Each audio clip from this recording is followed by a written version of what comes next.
morning, YouTube. Welcome to another episode of Life with Brian. Hope everyone's having a wonderful day out there. I am taking my morning commute in my 2008 Honda S2000, also known as the S2K. And I actually wanted to do a quick video about why this car would be a horrible daily driver. Now, I've had this car since about 2018. It's given me little issues, but nothing major. It's been pretty bulletproof, as you would expect any Honda to be. I really enjoy driving the car. It's fun. I've said many times that this is my easiest car to drive quickly, not fast, but drive quickly. If I need to dart in and out of traffic for whatever reason, this is the car to do it in. It's nimble, it's agile. I like the feel that I get through the steering wheel. It's kind of like a go-kart. The stick shift is okay, it's not bad, but just the almost 50-50 weight distribution of the car between front and rear just makes this car really just a really enjoyable driving experience, and that I think is one of the major selling points. Some of the other aspects of the car that make it unique, the VTEC, obviously the fact that you can be kind of in the high RPM, 6500, 7000, really kind of get the grunt power out of the engine, which again has relatively low torque. Those are things that a lot of S2K enthusiasts love about the car. I actually don't like that. I'm pretty impatient, so I don't like the fact that I have to work for my power. But those things aside, the reason why I don't really use this as a daily driver, even if I only had like a 1 or 2 car garage, I would never use it as my daily driver. Because number one, I don't know if you guys can pick this up via audio, but it's actually rather noisy in here. If I had the regular cloth top, it'd be even worse. The soft top that came with the car. I have, of course, the OEM hardtop, which I did after the fact, and it helps kind of insulate some of the wind noise and the traffic, but it's still pretty bad. And in fact, this is actually probably the only car where if I have a work call, or I have to take a call, I'll usually say, hey, can I call you back? Because it's very difficult to hear in this car, which is kind of annoying. It's a little bit of a drawback, to be sure. So that's one thing. The second thing is there's no space. There's basically, there's no glove compartment. There's no center console to speak of. No cup holder. No compartments in the side of the doors to hold things. Yes, there's this little kind of compartment in the back, but even that's kind of tricky to reach and open and close. So there's really no kind of practical, easy to reach, usable space in the car. So if you're to use this as a daily driver, just heck, putting your cup of coffee, your soda, your whatever to get going, that's basically like, it's not even a cup holder. It's like nothing fits there. And again, there's like next to no space in the cabin. Now, obviously the trunk is pretty usable, but just really very little usable practical space inside the cabin to put things. If you have like equipment or things that you have to lug for work, you're gonna have to put it in the trunk. And if that doesn't fit there, basically shove it in the passenger seat. But again, just not a lot of space to work with.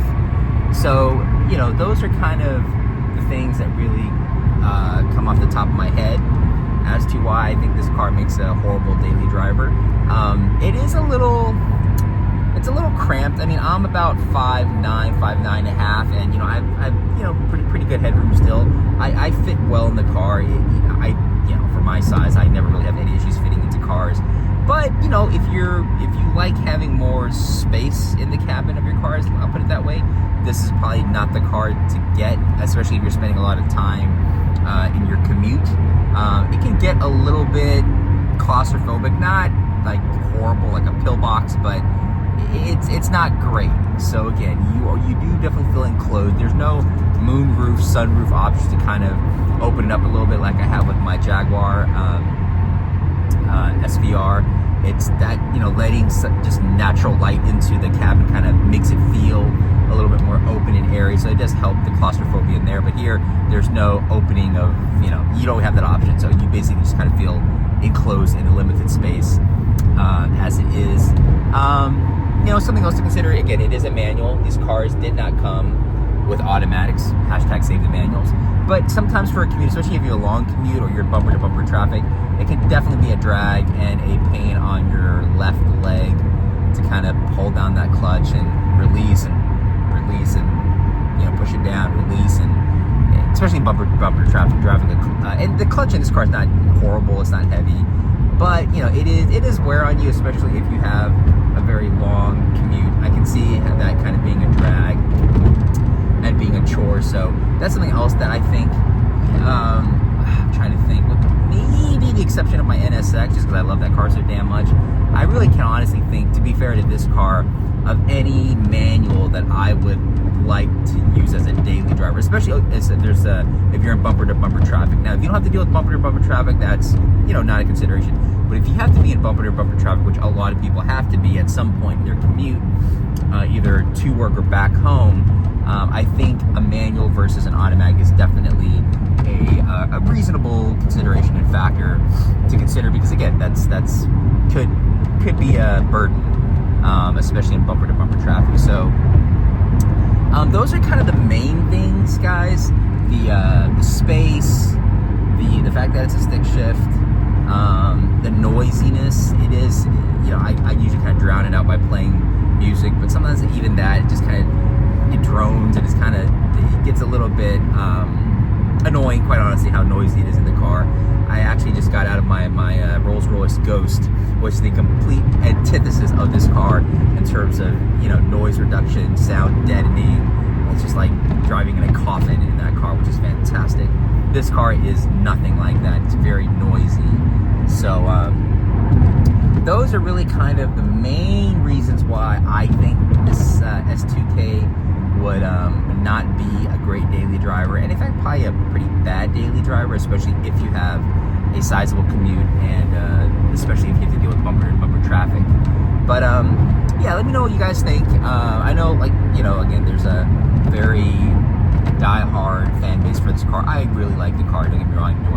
Am I like that cultish, devoted to this car, greatest car ever? No. But I really enjoy the car. I really like the car, and I think it's a shame that car manufacturers don't make cars like this anymore. Roadsters, to be specific, and manuals, like those are just like the dodo bird. But I think for what it was, for the time it came out, it's a really, really fun, engaging, even a unique car, because it's naturally aspirated, and just at the time, you had the Miata, and people are like, convertibles or roadsters, you're not really supposed to. They're kind of not dainty. Dainty's the wrong word, but you don't really need to have how should I say, a convertible or roadster for the enthusiasts. Let me put it that way. The Miata is many things, but I think, especially at the time that this S2K came out, it was not on par in terms of, I don't want to say performance, but you guys know what I'm saying. The S2K and the Miata are just two totally different cars. They even really have the drop top, or the convertible. Yeah, I really love the car, but horrible daily driver. So let me know what you guys think. Hope you guys enjoyed the video. Give it a thumbs up, comment below, like, subscribe. Please support the channel. Hope to catch you guys on the next video. Take care. Bye-bye.